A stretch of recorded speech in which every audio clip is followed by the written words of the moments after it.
हाय दोस्तों, मैं हूं सुनोज। आप देख रहे हैं इंग्लिशर और इस वीडियो में आपको कुछ ऐसे टिप्स दूंगा जिससे आपको फॉर्मूला के हिसाब से सेंटेंस बोलने के लिए, वाक्य बोलने के लिए बहुत मदद होगी।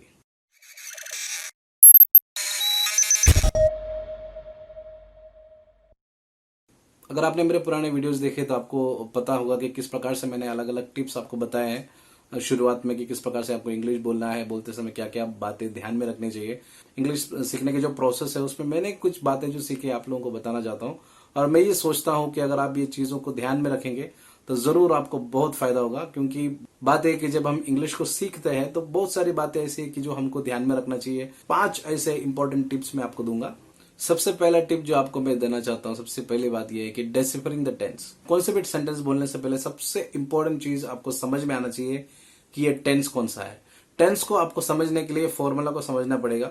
तो अगर कौन सा भी फॉर्मूला, मैं पहले भी बता चुका हूं कि अगर अपना फॉर एग्जाम्पल फॉर्मूला के हिसाब से अगर अपने को टेंस देखना है तो सबसे पहले अगर मैं आपको बोलता हूं कि अगर आपको फ्यूचर टेंस के बारे में है तो फ्यूचर टेंस के अंदर जो है कुछ स्पेसिफिक ऑक्सिलरी वर्ब्स है जैसे विल और शाल, जिसके द्वारा आपको ये समझ में आएगा कि ये टेंस कौन सा है। अगर आपने टेंस अगर पकड़ लिया, टेंस आपको समझ में आ गया कि ये टेंस है, तो आप इजीली, आसानी के साथ में आप अच्छे तरह से वो सेंटेंस को बोल पाएंगे। क्योंकि इंग्लिश में अपने को पता है, इंग्लिश में ही नहीं, कौन सा भी भाषा हो, आपका मातृभाषा में हो, अपने कौन सा भी भारतीय भाषा कौन सा भी हो, उस भाषा में भी हर एक भाषा को एक स्टाइल है अपना। तो यहाँ पे हम देखते हैं कि सबसे इंपॉर्टेंट चीज यही है, जैसे मैं बोल रहा हूँ कि आपको टेंस समझ में आना चाहिए। टेंस कौन सा है समझने के लिए आपको ऑक्सिलरी वर्ब्स और फॉर्मूलाज पता रहना चाहिए।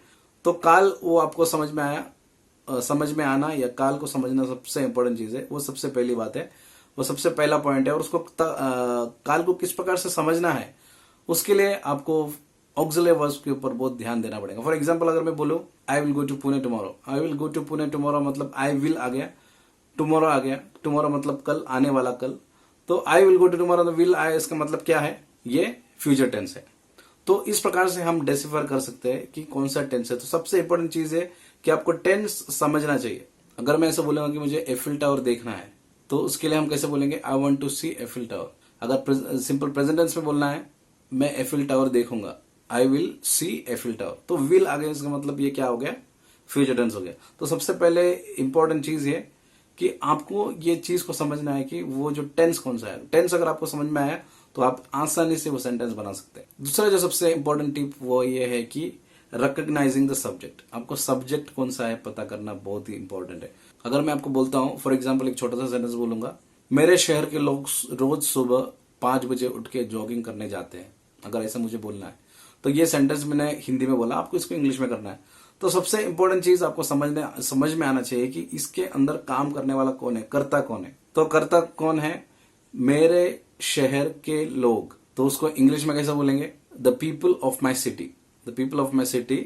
उसके बाद जो कुछ भी आगे आपको बोलना है, अगर आपको इस प्रकार से बोलना है, मेरे शहर के लोग रोज सुबह 5 बजे उठ के जॉगिंग करने जाते हैं, तो उसको किस प्रकार से बोलेंगे, सब्जेक्ट, सबसे पहले सब्जेक्ट आएगा, the people of my city, ये सब्जेक्ट हो गया। उसके बाद क्या आएगा, वर्ब आएगा।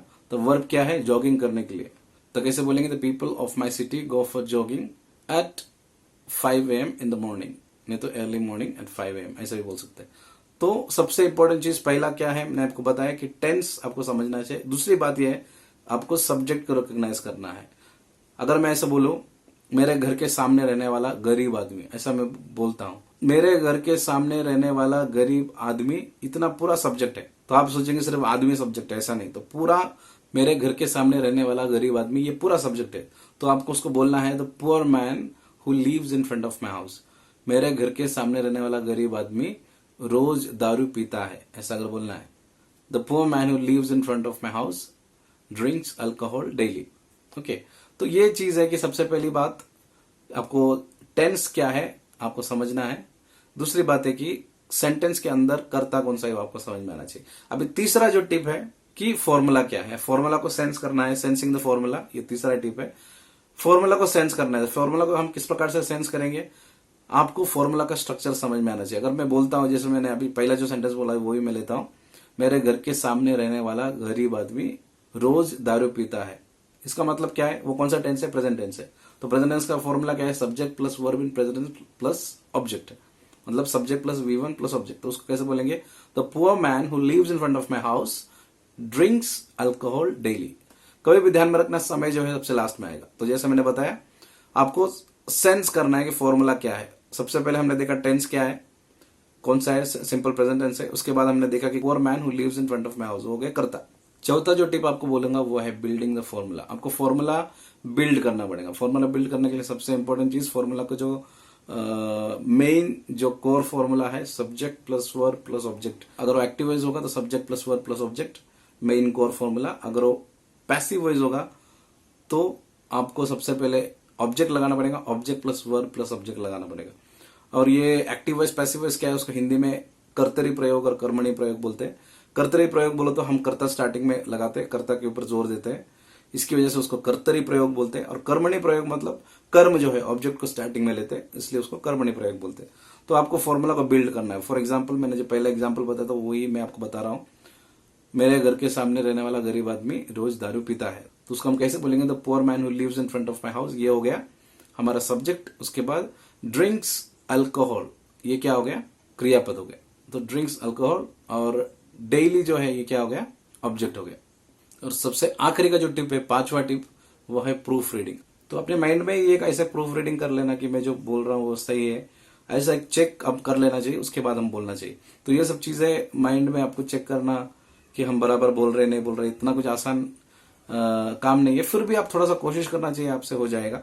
तो ये है 5 ऐसे टिप्स। सबसे इंपॉर्टेंट चीज, सबसे पहला जो फर्स्ट टिप मैंने बताया था, डिसिफरिंग द टेंस। टेंस कौन सा है आपको समझ में आना चाहिए। दूसरी बात, रिकॉग्नाइजिंग द सब्जेक्ट, सब्जेक्ट कौन सा है वो आपको समझ के लेना पड़ेगा।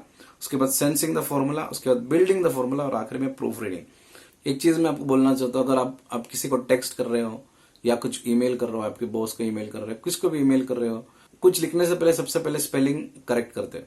मेरा ऐसा है कि मैं अगर कुछ पोस्ट डाल रहा हूँ, सबसे पहले मैं 2-3 बार मैंने जो लिखा हो मैं पढ़ लेता हूँ, उसके बाद ही सेंड करता हूँ, उसके बाद ही पोस्ट करता हूँ। तो अपना बोलने का मतलब इतना ही है कि आप कुछ लिखने से पहले, पोस्ट करने से पहले सबसे पहले आप देखते कि स्पेलिंग बराबर है, ग्रामेटिकली आपने करेक्ट लिखा नहीं लिखा, वो हम देख लेते हैं। कुछ लोग तो देखते नहीं, अंधी धुंधी जैसा वैसा अपलोड कर लेते, वैसा नहीं करना चाहिए। तो हम प्रूफ रीड करना चाहिए अपने खुद जो हम लिख रहे हैं वो। वैसे ही हम बोलते समय वो भी हम सोच के बोलना चाहिए। अगर आप ये सारी चीजें, टिप्स अगर आप ध्यान में रखेंगे तो आप जरूर फ्लुएंटली फॉर्मूला के हिसाब से इंग्लिश आप बोलने को सीख जाएंगे। आज के लिए इतने दोस्तों, मिलेंगे अगले वीडियो में। अगर आपको ये वीडियो पसंद आया तो हमारे वीडियो को लाइक कीजिए, शेयर कीजिए, हमारे चैनल को सब्सक्राइब कीजिए। Thank you so much for watching guys, have a nice day.